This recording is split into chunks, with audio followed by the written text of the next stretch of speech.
বন্ধুরা, সকালে ভেবেছিলাম খুব আনন্দের একটা ভিডিও আপনাদেরকে দেখাবো। আমাদের গ্রামের দিকে পুকুর কিভাবে পরিষ্কার করা হয়। এই যে দেখুন, আমার কাকা শ্বশুর খড় নিয়ে বোট তৈরি করছে, আর এই খড় দিয়েই এই হ্রদ পুকুরটাকে পরিষ্কার করা হবে। এই হ্রদগুলোকে সব খড়ের সাহায্যে একটা কোনায় জড়ো করা হবে, তারপর পুকুর পরিষ্কার করে মাছ ধরা হবে। আর সেই জন্যই চলছে আমাদের খুব প্রস্তুতি।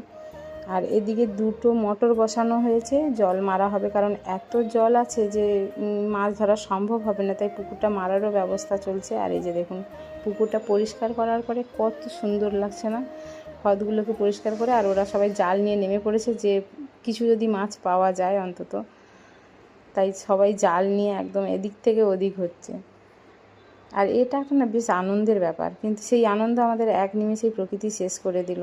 আমাদের সবার মাথায় হাত, কারণ দেখুন এই যে ঝড়ে পুরো মাটি ধসে পড়ে গেছে পুকুরে, আর রাস্তার নিচ থেকে পুরো মাটি নেমেছে, রাস্তাটাও খুব বিপজ্জনক হয়ে আছে। আর সেই যে মোটরগুলো বসানো ছিল, সেই মোটর শুদ্ধ নিয়ে একদম পড়েছে। তাই এই রাতের বেলা আমার খুড়তুতো দেওর নেমে গেছে, ওকে টর্চের লাইট দেখানো হচ্ছে যাতে ওই মোটরগুলোকে অন্তত উদ্ধার করা হয়, নাহলে খুবই বিপজ্জনক অবস্থায় আছে। কিন্তু কী আর করা যাবে, সেই আনন্দের ভিডিও আর আপনাদের সঙ্গে শেয়ার করতে পারলাম না, কারণ পুকুর আর মারা হলো না। সবাই ভালো থাকবে।